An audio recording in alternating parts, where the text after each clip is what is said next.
Hey, what's up everyone, it's Dylan the Great here, and welcome back to another video. In this video, I'm going to be showing you all how to make thumbnails just like I do. Granted, keep in mind that if you do decide to go through with this method of making thumbnails, it will take time to master. Trust me, I've started off making some very bad ones. I've even taught my friend Tyler how to make some, and here are a few examples of the ones that he's made over time. And yeah, I'm going to go over a few aspects of what I do to make my thumbnails, and that's generally going to be how I showcase how to make these thumbnails. The program I am using right now, if you haven't been watching my channel for a while, is called Blender. Blender is a 3D animation software. It's open source, meaning it's free to use for everyone, and basically anyone can create and distribute rigs and stuff for the software. So for instance, this is Crisis Beta. Basically, we work together to release it, and basically, this rig, I believe, honestly, is one of the best rigs for Minecraft, for Blender, that is open source and public, and a lot of people don't know about it because I released it, and it really didn't boom, right? So, yeah, this is my rig, Crisis Beta. It is what I use to make all of my thumbnails. I'm not going to be showing you all how to do character setup. I am going to have a link to Actron's video of how to use the rig in the description below. First things first, for making a thumbnail, that is always very, very important, is the pose and the lighting. The lighting setup I have here is a setup referred to as 3-point lighting. It's where basically one light hits from one angle, another from another, and another lights up from the back. It is a very standard form of lighting, and people use it all around the world for realistic looking photos and other stuff. So it's a very good way to light your scenes. How to make these is basically you grab a plane and you set the maximum draw type to wire and the ray visibility to camera, and then you create a material and set it to emission, and you can make it light up whatever color you would like. So right now it'll be illuminating the feet white. If I go to rendered view, it's kind of hard to tell because the shoes are pure black, but you can see along the edges right here that it is perfectly white. And yeah, that's basically lighting. That's how I do it for my thumbnails. Sometimes if it's in an outside scene, I'll get rid of all of the... What I'll do is if it's in an actual scene where there's like grass and stuff, then I will add a sun node. And in the world tab right here, I'll set the thing to environment texture, and then add one of these really dandy things called HDRI. There's a whole lot of variety of these that you can use. Here, let me enable so you can see it. The world background. This is an HDRI. It's a 360 image of a sky that will basically improve your lighting to a scene. You don't have to make it so it's only a sky. You can use anything with ground or anything to get good lighting off of any HDRI website.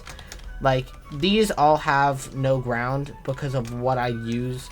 Like, I usually just have like Skywars or something for a background, so I need the sky to be perfectly around so you can see the whole thing. Some are different and have ground and stuff, and those are fine as long as when you render it, you go to film and hit transparent here, which when you render it, and what that will do is make it so when you render it, the background will be transparent.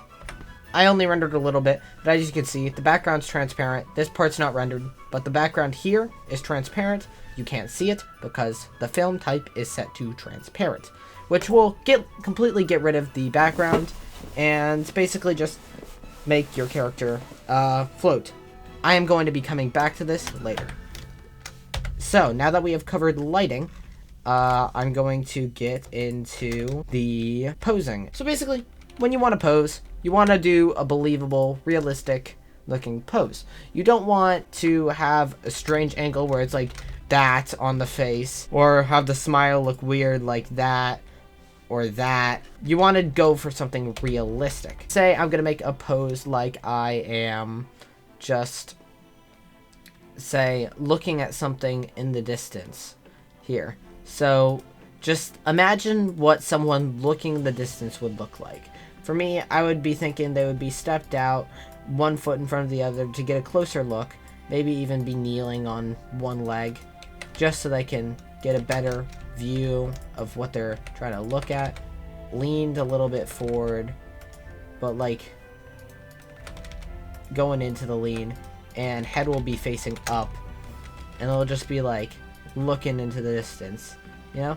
So like we'll have it in like a pose like that, where it's like looking, if maybe there's something in their hand, if you're trying to like display something, like maybe have a sword out right here, or like some other item, or whatever you want.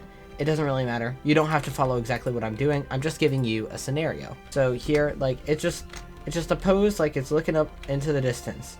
Like this would be a pretty decent pose to use for a thumbnail. Once you got a pose looking the way you want it, pretty good, this is the part where you're going to decide whether you want a actual Blender background or you want a Minecraft screenshot background. So Blender backgrounds, I'll link a tutorial down below on how to import worlds and stuff. But for now, I'm just going to showcase how you do it if you do not want to have a background in Blender. So for this, what I would do is I would go to the camera right here, and under film, tick the little box that says transparent. And what this will do, as we mentioned earlier, will turn the background transparent. It is important that you remember to render using PNG. Otherwise, the background will not actually be transparent. That's why when you download an image online and it has the fake little transparent background thing where it's the checkerboard, those images that are like that are JPEGs. They're not actual PNGs, which PNGs are able to hold transparency. Like here, RGBA, the A stands for like alpha, and alpha is basically what allows PNGs to have transparency. So once you tick PNG, what you'll want to do is just get your render settings the way you want them. I usually render mine from center with 256 because I have a graphics card, and then I press F12 to render it.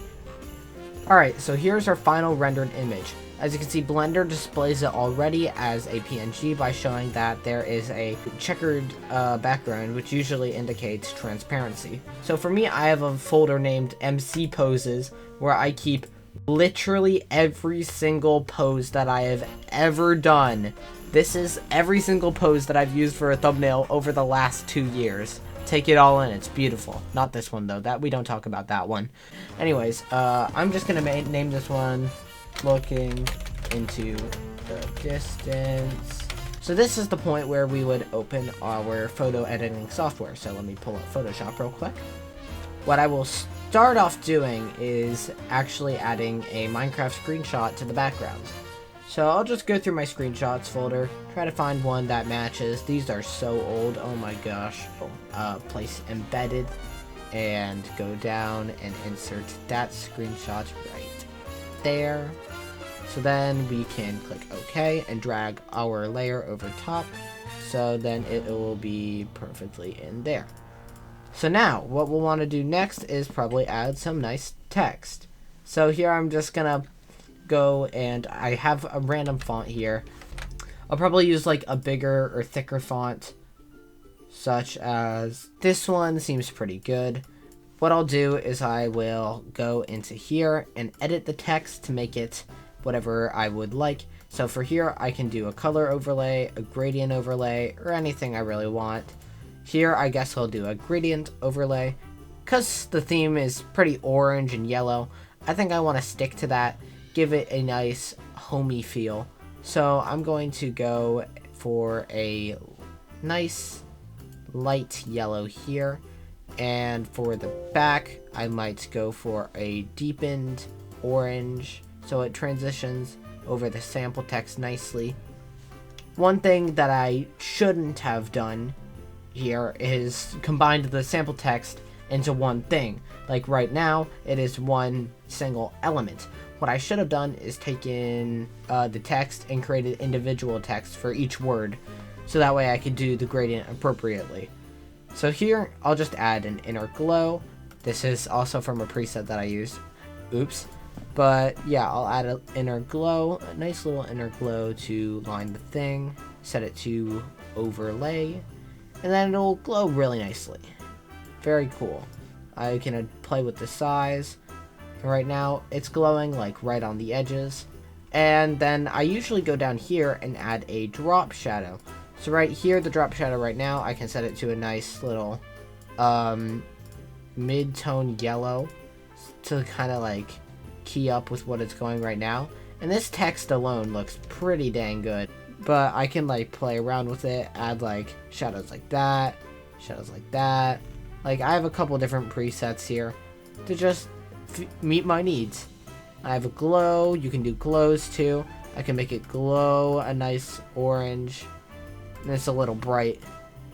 But I could make it glow a nice orange like that. Or like spread out like that. While at the same time I could change that to overlay so it's not as intense. So you see the background right here glows from it. There's a lot of things that you can do. Now I'm just going to leave it on that. Maybe darken it a little bit more. And leave it at that. That looks pretty nice. Now what I'll do is I'll take the character, shift it to the side. And I will mess around with the background. So I'll just go image adjustments. Lots of programs have stuff like these. I believe that if you're using a program, it'll probably have curve. One program I would suggest if you don't have Photoshop is paint.net. I used it for a couple years. You can just play around with the curves and the lightings to see what you like. So right now I'm going to leave it at that, and I'm going to add a hue/saturation. Probably not crank up the hue. That's not what we're going for here. But we can do a little bit to the saturation and make it a little nicer. And for the character, I'm also going to adjust the curves to make the lighting more dramatic on the character. That looks pretty nice for the lighting. On the character, I can go into image adjustments as well and adjust the saturation here. And let's just bring that. That really doesn't need to be adjusted. See, it's all about playing around with what you think you'll like. Right here, right now, I'm going to go to filter and do a lens correction on the background. So that way I can give it a nice vignette right here. And sometimes on my thumbnails, like back as I displayed in Blender, right here, the sky or the background is a little blurred. And what I like to do for my backgrounds that gives it a little nice pop is add a radial blur. So what I can do here is go to blur and radial, and then I usually keep it at about 1 because 10's overkill. And I'm gonna set it to good quality, and then it just kind of gives it a nice radial blur.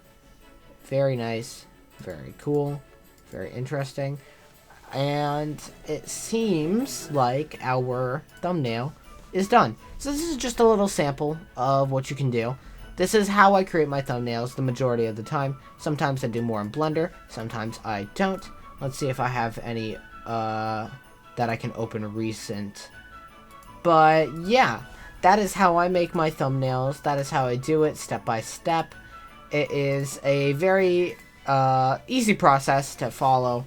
It just takes a lot of years of practice. I can show you my poses folder right now, sorted by date, and you can see at the very beginning, it wasn't that good. This is what it looked like before I was any good at this kind of stuff at all.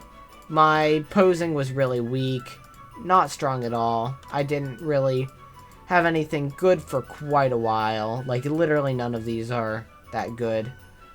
There's not... Over time you improve, is basically what I'm trying to say. I don't want to drag this out. Basically, that's all I wanted to share with you all. That is how I make my thumbnails. And yeah, if you learned from this video, make sure to comment about it down below. And maybe in the next video, I can show you how to make renders such as these that I have made over time. And yeah, I'll see you all in the next one. Bye, everyone.